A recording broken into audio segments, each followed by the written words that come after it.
you have to get down to work because we have the Sekafa Senior Challenge Cup. Where do you start from? First of all, it gives me a good opportunity to have a view about the local players. I think it's important. It will give me also the time to find out the organization, the structure, and how the technical medical staff has been working in the past and at the moment. So I think for me it's a good case to come in and to have a good observation. A few days after your appointment, you named a squad of 25 players, a provisional squad, I believe, for the Sekafa Senior Challenge Cup. We should be reporting to camp, I think, sometime next week. How was that list arrived at, bearing in mind you still have no idea of what the players are like and how they play? First of all, you have Stanley, who has been in charge for the national team, who knows the local players. So you have to understand when you come on board a couple of days, you cannot work like a microwave. In 1 minute you can change. So for me, like I said, I give it in the hands of Stanley, and then I will come on, or give my feedback, or get my input where things has to be done. Okay. Now, what's the plan for in terms of training the team for the Sekafa Senior Challenge Cup? What is the planned timeline? So we assemble the players tomorrow. We have a lunch, and then we're going to have a chat with the players. Also, the president will come to introduce the coach for the national team players.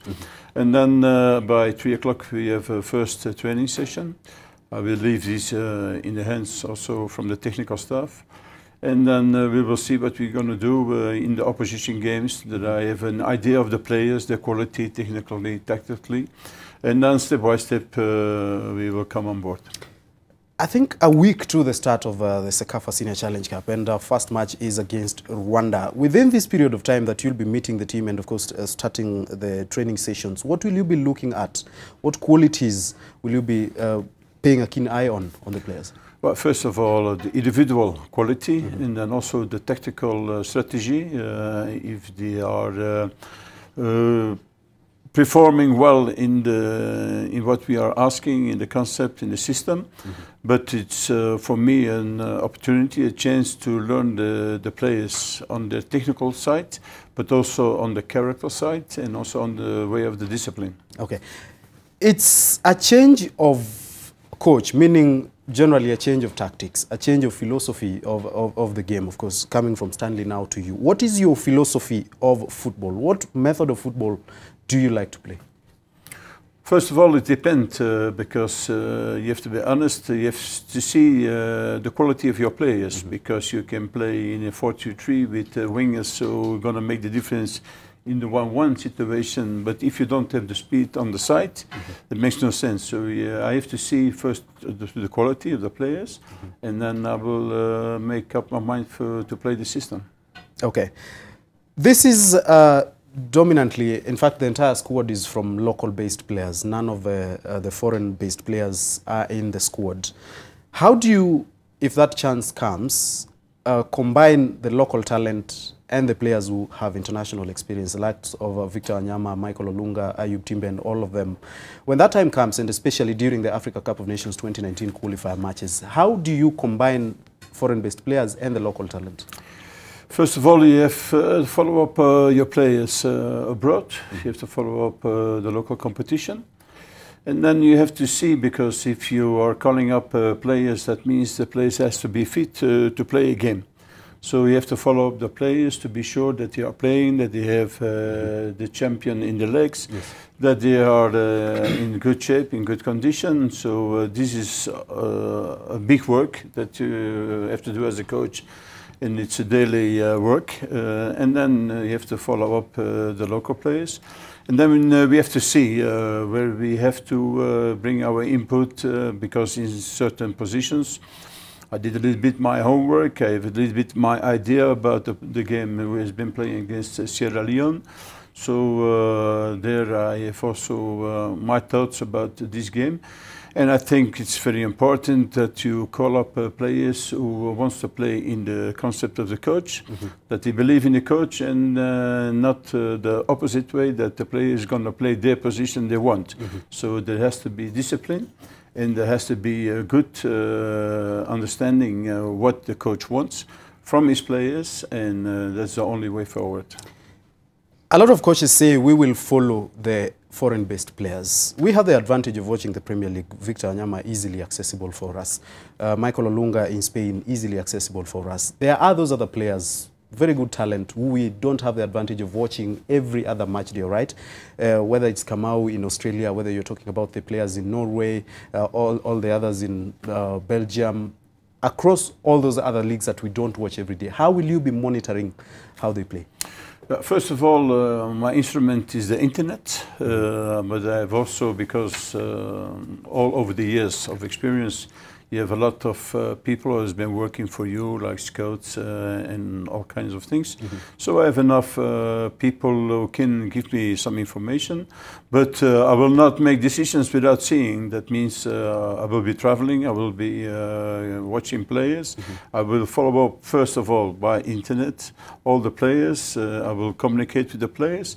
And if I'm not sure, if I have my doubts, I will go and see the players, or I receive good information about video, about match games of the last games, that I can make a decision as well. But first of all, it will be by myself who is going to do the work and the decisions. Okay. Now, like I said earlier this week, a squad of 25 players was named for the CECAFA Senior Challenge Cup, which begins early next month. And let's just have a look at that squad, composed mostly of local-based players within the Kenyan Premier League and the National Super League as well. And what is your target in this upcoming CECAFA Senior Challenge Cup? Because this is your first assignment. This is where you will learn a lot from the players. But at the end of the day, Kenyans want results. And most of the time, they want them immediately. Yes, but you have to understand, when you come on board in a few days before the tournament, and you're going to ask the coach to win a tournament, I think this is not the right way. For me, what is important is about to learn the players. We're going to give also rules how they have to play. And then we will see if they can perform in this situation. So for me, what is important, that they show the will to play for the country. It's very important. That they have the discipline in the concept that we want to play. And then it's for me a very good timing to have knowledge about the players' quality. But to say now you come on board, you have to win the tournament, I don't think it's realistic. But anyway, I will give my input when it's necessary. But first of all, it will be the staff members who were working. So you're saying you're not going for the CECAFA Senior Challenge? I'm not saying I'm not going, because if you don't have the will to win, then it's better to stay at home. And that I will tell the players as well, because Kenya is the organizing country. So we play in our country, so we have to raise the Kenyan flag very high. So we're going to do everything possible to get good results, but to put the pressure to say you have to win because there's a new coach on board, I don't think this is realistic. Help me understand your definition of good results. The last time this thing was here in 2013, we won it on home soil. So what is your idea of good results exactly? Where do you think you will have achieved when you get to? I think the most important thing is 2019. Qualification of Africa Cup, I think is important, and on long term, because everybody is dreaming about World Cup in the Kenya. So this also as a time that you can prepare, that you can build your team. I think, and that's important. You have to have a vision. I think the president of the Kenyan Football Federation has a vision on long term, and that's why also that I was convinced to come to the Kenya to work on long term. But the first on short period is qualification 2019. Let's talk about that, because it's very important that you bring it up. Our first match against Sierra Leone, like you said, we lost away. Ghana next. Might be March, might be October. From what we understand, the dates can be pushed forward to allow the teams that have qualified for the World Cup then to play friendly matches within that window. How then do you plan to reverse the first result that we had when we host Ghana here, when we go to Ethiopia, when Sierra Leone come here, and when we play Ethiopia again? First of all, you have to approach game by game. So now we have to see the final decision of CAF. If we are playing in September the first game, if we are playing in Ghana, then we have to concentrate on Ghana. But before this, in March, I want to organize 1 or 2 friendly games with the national team, with the players abroad, and if we have to add with local players. And also during June, working to get a training camp, also to see if we get opportunities to play friendly games. For preparing the Ghana game, which is a very important game, we will be a home game. So I think this period, March, is a very important period that we can get all the players to let me also learn the players, and also to give my philosophy of football to the players, and then also in June to prepare the Ghana game. You have coached in Africa, to be precise, Burkina Faso, to the Africa Cup of Nations finals in 2013. You've also coached in, is it Guinea? Or Gambia, sorry. And then USM Algiers as well. That is a club. In your assessment and your experience of African football, what do you think of Ghana, Ethiopia, and Sierra Leone as opponents in the qualifying for 2019? And in your assessment of those teams, is it realistic to be dreaming about 2019 Africa Cup of Nations? Why it would not be realistic? You know, in football, everything is possible. Yes. If the approach is there, if the support is there, because football is a lot of detail. So if we can all organize very good situation, very good organization, if the people are behind the team, because this is very important, and I can give you the story. When I came in Burkina Faso, the first concern for me was that the players who played in Marseille, in Lorient, in Lyon, all the big players, they came to their home base, to Burkina Faso, and they didn't have the confidence. They didn't want to play. They preferred to play away. This is not normal. So I had communication with the public. I told once the public is behind the national team, you will see the reaction of the players and you will see the positive results. So this is what I understand in the Kenyan football. It will be very important. But your thing is also you need to support, you need your government, you need sponsors. Because when I talk about details, you have players who are playing in Tottenham. They have everything from morning till night. When you play in Spain, when you play in Germany, when you play in different countries. So if we cannot approach this with this national team, then we cannot perform well. So we have to work in detail. When you work in detail, then you can perform. And anyway, if you have to play Ghana, I've been playing with Burkina Faso. They never qualified in the Africa Cup of Nations to go to the first round. So we have been beating Nigeria as well, and we came up in final against Nigeria. Ghana, we have been beating 10 against 11. So in football, everything is possible, but you need to support. And you need also the knowledge. And if the people want to give the support, and that's what I mean with, because a federation cannot do it alone. You need the government, you need the sponsors. So when we have one family, then I promise you, we are doing good results. Thank you for bringing that up, because earlier this week you visited the PS for Sports, Culture and the Arts, Ambassador Peter Kaberia, and of course in the company of the FKF President Nick Mwendwa, and this is what they had to say about the new coach. There's no interference. I can tell you that even when Stanley has been there, contrary to what many people have said, we don't interfere with what Stanley is doing. But when you have a coach of the caliber that we have now, it's actually in the contract that you cannot interfere with his decisions. These are not people, these are people who understand. Paul has been around these countries many times, and he knows. So he has full autonomy. If he comes and even wants a new coach for something, say for example medical, which we have realized we are not doing well, we look at the budget, we talk to the ministry, and we provide what he needs for him when we can do it. We've been given the money we required. We are doing everything in collaboration with them to support wherever need is. And I think I can't tell you we have X shillings for it, but I can tell you we are coming in a big way to try and make sure that we give them the support. Because also, at the end of the day, all these efforts from getting the the coach to getting the pitches and also participating or even hosting Sekafa are all part of the growth process. So the FKF president spoke about the issue of non-interference, and this is very important because in the past regime that is under Okumbi, there were claims that he influenced, you know, as team selection, some players from a club owned by him and all that. And he says in your contract that issue is included. What is your approach to the issue of interference by the outside forces in how you manage the national team?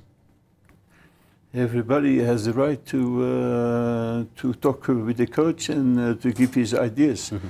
But it's only me who will make the decisions. I want to be very clear. Yes. And I was very clear to the president of the federation as well.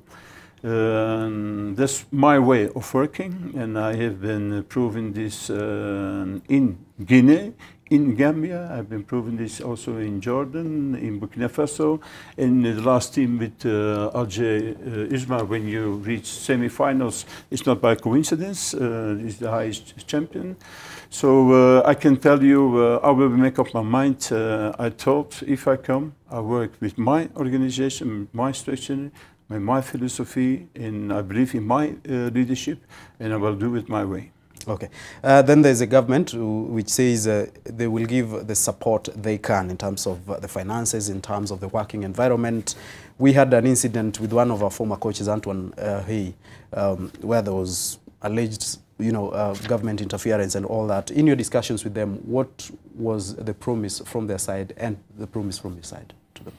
First of all, I had a very nice feeling to talk with the peers from Minister of Youth and Sports. And I think he understands also if we want to get good results, if we want to get achievements, then we need full support. And in football, it's like this, and I've been telling, and I hope I will see very soon the Minister of Sport, and hopefully also the President of the Republic, because it will be very important. I can tell you, if you have been decorated by a President of the Republic in the Gambia, and you have been decorated by a President of the Republic by Burkina Faso, yes. That means a lot. That means that you have a good relationship with the government, with the people, and I think I will do the same. This is also my challenge. In football, a senior national team coach is not coming on the field and organizing and telling me that's the way we're playing. You have to prepare. How you have to prepare? You have to prepare with all and everybody. So that will be important, and this is why a senior national team coach is a very tough job, because you have to meet people, you have to convince people, and you have to get the people on board to give the support on the federation and also for the players. Okay. If the players are good in the mind, when the head is free, then they can deliver. Okay. Kenya's, the kind of changes that we are seeing in the football spectrum right now are geared towards qualifying for the World Cup in 2022. A lot of talk around that. Do you think, as a coach, you will be in charge of the team during those qualifications? First of all, I came to the Kenya because I believed in the vision of the federation. Okay. So the vision of the federation is on long term, like you said, for qualifying for World Cup. So if you can give somebody the time, and I'm not talking about Poput, it may be another national team coach, but you have to give him the confidence, you have to leave him to work. And I think with the quality there is, because it's a very big nation, with 44, 45 million people, you have a lot of talents. But now you have to develop the talents you make to prepare. And the preparation is not only on the technical side, it's on the tactical side, but it's also on the mental side. And the education is important. So that needs time. But I have the belief, if I bring results with countries who are less maybe than 3 million people or 12 million, and now you work for a nation for 44 million people. So you can do something, and I'm sure that that we can do something, yes. Okay, you spoke about the mental side of sport. It is a team sport, all right, but having a very wide pool of players from which to select from, then comes in the issue of man management. There's how you manage the entire team, then there's how you manage your players in terms of talking to them, bringing in the confidence, quality improvement in their play. And then there's also managing egos as well, because you might find players who believe they have to play because they are this and that. How do you manage players individually? First, I want to be very clear. I don't think there will be a place for princes in the national team of Kenya. That I want to make very clear. So everybody has to fight for his job, and everybody is going to be proud to play for the Kenya. But it will be not easy. It will be not offering on a plate to come to Kenya to play.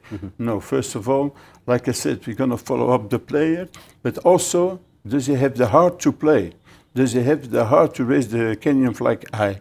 This is important. I want to have players who want, because I'm here in Kenya, not to go to safari and see the lions in the safari. I'm here in Kenya to see the lions on the field. So I want to see the lions really on the field. We want to give you everything. And I have the belief, even when it's one result less, but the people see that the players have been giving themselves for 200% for the country, they will be applauding the players. And that's where we have to stand and reach.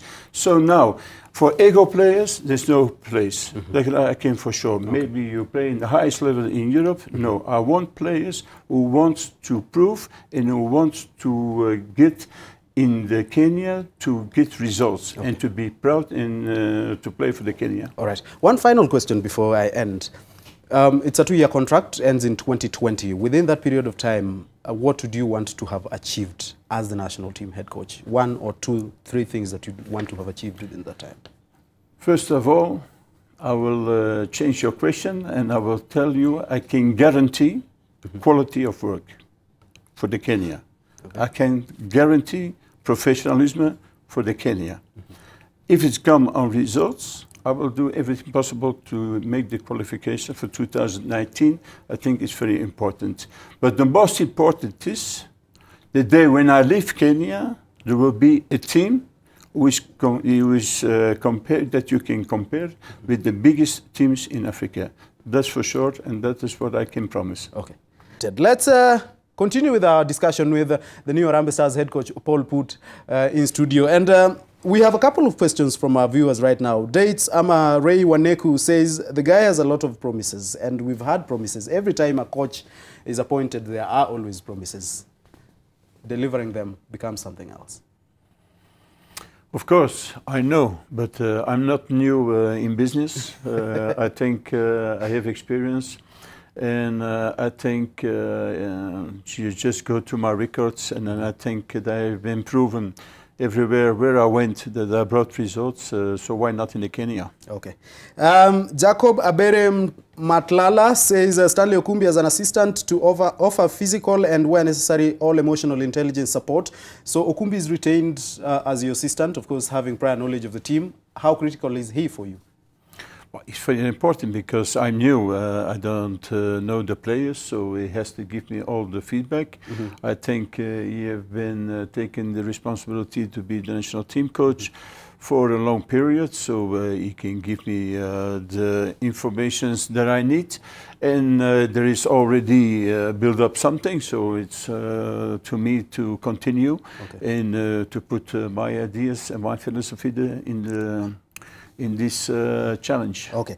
Jacob Aberi again says football president Nick and his inner circle should offer whatever Mr. Put and his team needs so that we don't have excuses at the end of the day. I think you spoke about this, especially on the issue of the support and the non-interference. Very important, yes. On the side of the federation and of course the government. Jacob again says, absolutely yes, his credentials and experience, only we pray local football mandarins avoid pushing the agenda on the team. Same thing actually. Max says, Max Nilma, it is high time Harambee Stars starts competing with big names in world football, not just Sekafa. You talked about friendly matches. Which sort of teams will you be going for? Because we have teams that are below us in the rankings and teams above us. What type of competition will you be going for in friendly matches? First of all, I want to make something clear, because you can program friendly games and you have ideas who you want to face, but it's not always easy to face those teams that you have in mind. So we are looking to get good teams, to get good challenge, because we have to prepare Ghana. Ghana is not a small team. Ghana is one of the biggest nations in football. So you have to try to get good challenge to play with. But of course, in that period, it will not be easy, because a lot of countries will be preparing for the World Cup. But we are now already working, and we're going to try to get good teams to play. You take over a team that is ranked position 111 in the FIFA ranking.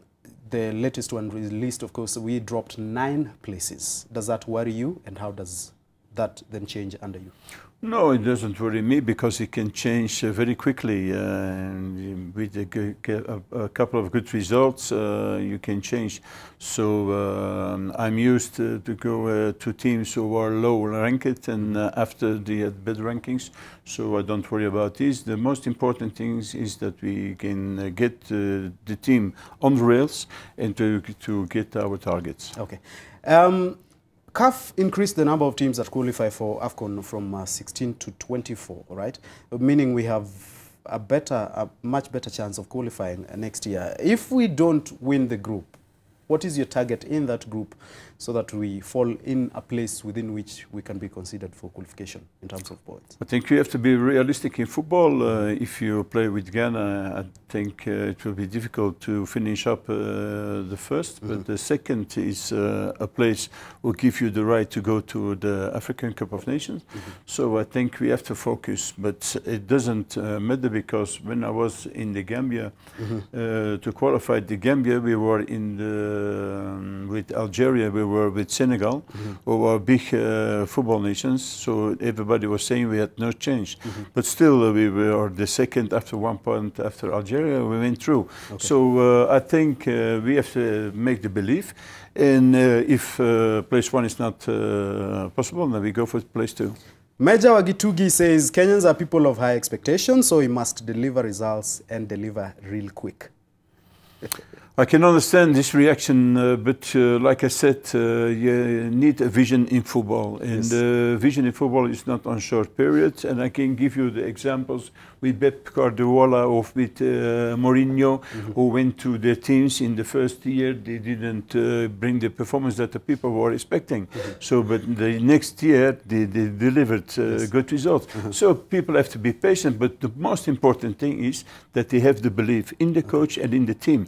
And it's not only Paul Put who can bring the results. Like I said, it's the people, it's the supporters, it's the government, it's the sponsors, it's the federation, and it's the coach. All right. Jaffa Lezapacosta, Chelsea fan, I believe. You're welcome to Kenya, Paul Put, and we wish you all the best. Of course, people wishing you well. Thank you very much. in your job. All right. Finally, now, a closing statement on how you plan to begin the work going forward and deliver within the period of time that you have. Like I said, we'll come on board for CECAF. I will give my experience in that short period, but I will do everything possible to get the qualifiers and also to bring an organization and structure that you can build on for the future. And I think that's very important. Okay.